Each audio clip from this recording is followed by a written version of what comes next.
Aesthetic appeal versus Animal ethics. అంటే జంతువులకి ఇతర జాతులకి భూమి మీద బతికే హక్కు ఉందా లేదా, వాటికి రైట్ టు నేచర్ అని ఉంటుందన్నమాట.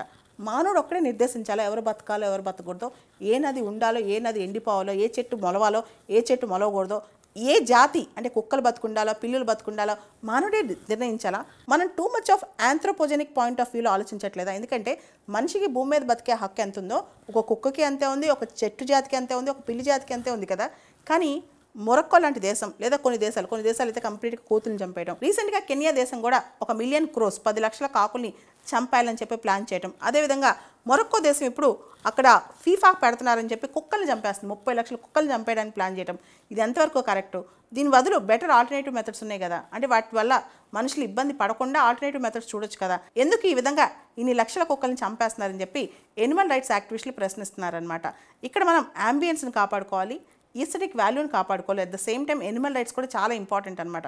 కానీ మొరక్కో దేశం ఇది పట్టించుకోకుండా ఇది చేయడం వల్ల ఫీఫా ఇంతవరకు ఎలా రెస్పాండ్ అవ్వలేదు, కానీ రెస్పాండ్ అయ్యే అవకాశం కనిపిస్తుంది. ఎనిమల్ రైట్స్ యాక్టివిస్టులు ఈ విషయాన్ని వదిలేలా లేరు. ఈ విశ్వంలో పుట్టిన ప్రతి జీవికి ఒక ఇన్హెరెంట్ ఇంట్రిన్సిక్ వాల్యూ ఉంటుంది. ఆ జీవి ఎండేంజర్డ్ అయినప్పుడు కానీ దాని విలువ మనకు అర్థం కాదు. ఈ ఈకో సిస్టంలో మొత్తం ప్లానెట్లో ప్రతి జీవికి ఒక పాత్ర ఉంటుంది అనమాట. దాని పాత్ర దాన్ని పోషించిన వాళ్ళు. మనుషులు తానే నిర్దేశించాలని చెప్పి వాటిని నరుక్కుంటూ చంపుకుంటూ వెళ్ళిపోతే చివరికి మానవ జాతే ఎండేంజర్లో పడుద్ది.